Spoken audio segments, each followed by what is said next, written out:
বলো পানি খাইতে পারি না।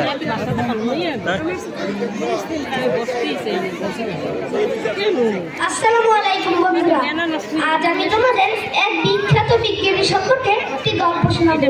তোমরা কিন্তু মনোযোগ সহকারে শুনবে।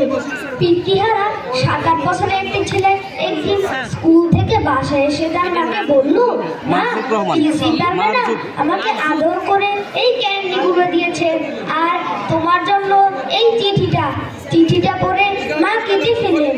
মায়ের চোখে পানি দেখে ছেলেটি অবাক হয়ে তার মাকে জিজ্ঞেস করলো, মা, তুমি কাঁদছো কেন? মা চোখের পানি মুছে ফেলে বললেন, বাবা, এটা আনন্দের কান্না, আয় তোকে চিঠিটা পড়ে শোনাই।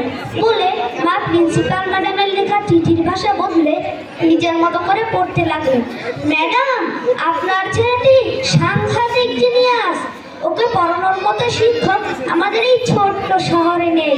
তাই আপনার কাছে অনুরোধ থাকবে কি বড় কোনো শহরে ভালো কোনো স্কুলে ভর্তি করিয়ে দিন।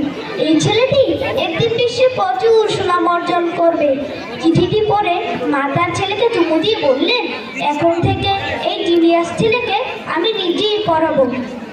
মা নিজেই শিক্ষা দিয়ে ছেলেটিকে যুক্তরাষ্ট্রের তথা সমগ্র পৃথিবীর এক বিখ্যাত বিজ্ঞানী বানালেন। Thomas Alva Edison. আমরা সবাই তাকে চিনি। বৈদ্যুতিক বাতি, মুভি ক্যামেরা বা শব্দ রেকর্ডিং সহ তার রয়েছে হাজারো আবিষ্কার।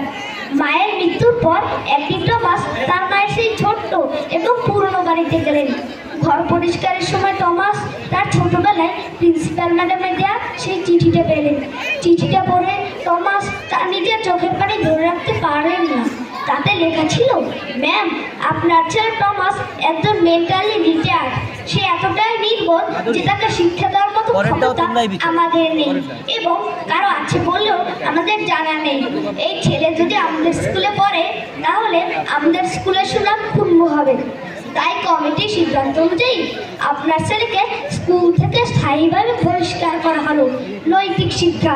একজন মায়ের উচিত সর্বদাই তার সন্তানের সাথে ইতিবাচক আচরণ করা। মা হলেন সর্বশ্রেষ্ঠ শিক্ষক এবং নিজ বাসস্থান হলো সর্বশ্রেষ্ঠ শিক্ষা প্রতিষ্ঠান। ধন্যবাদ সবাইকে।